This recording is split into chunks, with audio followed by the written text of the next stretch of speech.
LeBron James was full of praise for the injured Nikola Jokic as the Lakers had a comeback win against the short-handed Denver Nuggets. During one of the breaks, LeBron James had a quick catch-up with Nikola Jokic on the sidelines as Luka Doncic and LeBron James led the comeback against the Denver Nuggets in the second half. LeBron also was asked about the USA-Serbia Olympics matchup 2 years ago and talked about how it's actually the best game he's ever been a part of. We hope to see Nikola Jokic back on the NBA court soon, as coach David Adelman gave an update on Nikola Jokic. Doesn't sound all too promising given the recent update that he was going to be back on the court soon. This time it seems as though Jonas Valanciunas, the injured backup center, may return prior to Nikola Jokic, so I don't expect Nikola Jokic to be back anytime before February. But we'll see, and hopefully he can return back, and most importantly, lead Denver into a potential second championship.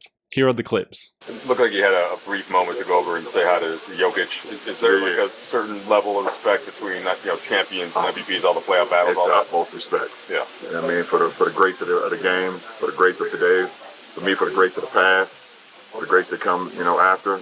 Jokic is one of the greatest players to ever play this game, and for me to see him go over and just pay my respect, that's easy. That's easy. You've played thousands of games probably combined between international and NBA.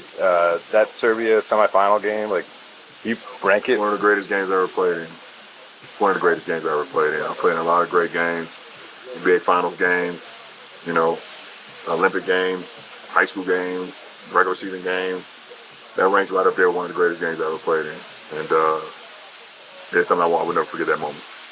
Yeah, they're all similar. It's just been a very up and down process, not to sound vague. It's just that's the truth. Good days, bad days. Cam hasn't gone through contact, but he's gone through some pace, and some burst stuff, which is good to see. Jonas has looked good, but there is a timetable to that. With that injury, can be, he can redo that very easily. So he feels really good right now, but we have to get him through these tests.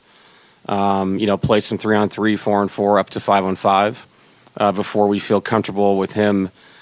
There's always risk, but less risk, of him to come out there. Not to mention if Nikola is out, Nikola's been the same way as Cam, just kind of up and down. I can't get Jonas back and then run him into the ground. You know what I mean? So we have to find a baseline, what's appropriate for him when he comes back, because immediately he'll be most likely our starting center. So it's all over the place. I'll be honest, as a coach of this team, I look at the update and I move on because what's the point of, wishing and hoping?